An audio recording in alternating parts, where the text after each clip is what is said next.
Masa kecil Bustamam tak seperti anak-anak lain seusianya.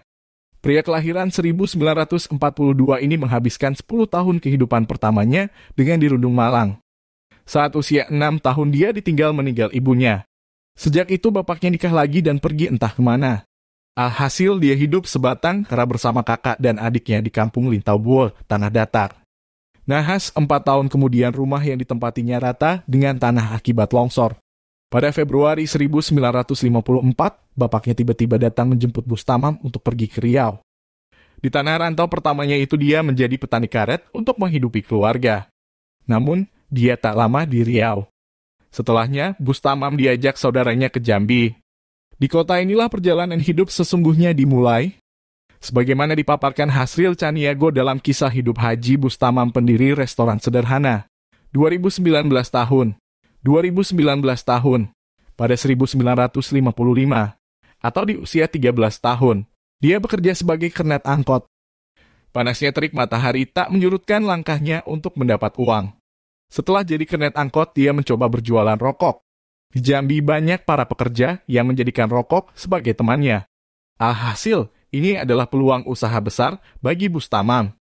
Dia menjual rokok G-Semso 234 dan laku keras.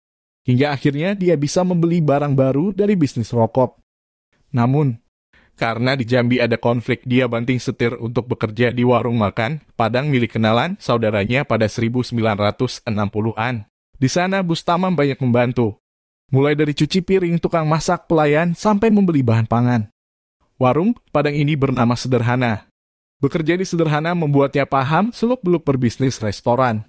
Setelahnya dia makin mantap untuk hidup dari warung makan ke warung makan lain. Bermodalkan itu dia nekat merantau ke ibu kota negara yang kehidupannya dinilai lebih menantang. Mengutip buku sukses bisnis rumah makan Padang. 2009 tahun. Pada 1970 dia datang ke Jakarta bersama istri dan anaknya yang masih kecil. Awalnya dia jualan rokok di Pejompongan secara asongan.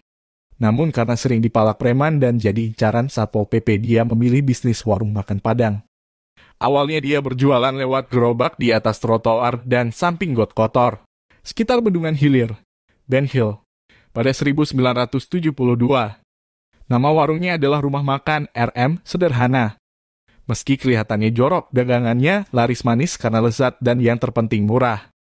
Banyak pegawai yang menikmati masakan Padangnya setiap istirahat kerja. Cuan pun datang secara cepat. Sayang, tak lama kemudian gerobaknya disita Satpol PP. Alhasil, dia memilih untuk sewa lahan di Ben Hill dan lagi-lagi laku keras. Setelahnya dia melebarkan bisnis dengan mendirikan cabang di RM Singgalang Jaya di Roksi pada 1975 dan RM Sederhana di Pasar Sunan Giri, Rawamangun pada 1978. Karena berada di pusat keramaian, kedua restoran itu laris manis. Seluruh masakan Padang ludes dalam sekejap. Keuntungannya sangat besar. Bustamam makin gila-gilaan membuka cabang. Dia sudah menemukan target pasar tersendiri. Baik Sederhana atau Singgalang Jaya berbeda dengan RM Padang pada umumnya. Dia berukuran besar, bisa diduduki sampai 60 kursi bersih dan nyaman. Karenanya sering didatangi oleh orang kelas menengah ke atas. Sejak tahun 1980 sampai 1990-an, dia punya dua kerajaan RM Padang, yakni RM Singgalang Jaya dan RM Sederhana. RM Singgalang Jaya khusus berada di Matraman, Tanah Abang, dan Jatinegara. Sementara Sederhana melekat di cabang Rawamangun dan Ben Hill. Namun mulai 1994, seluruh cabangnya menggunakan RM Sederhana. Seluruh restoran miliknya tak ada yang sepi, alias laris manis. Selain punya target pasar tersendiri, ini juga disebabkan karena dia punya strategi sendiri membangun cabang berdasarkan adat Minangkabau. Seluruh cabangnya dibuka bukan dengan sistem franchise, melainkan lewat bagi hasil.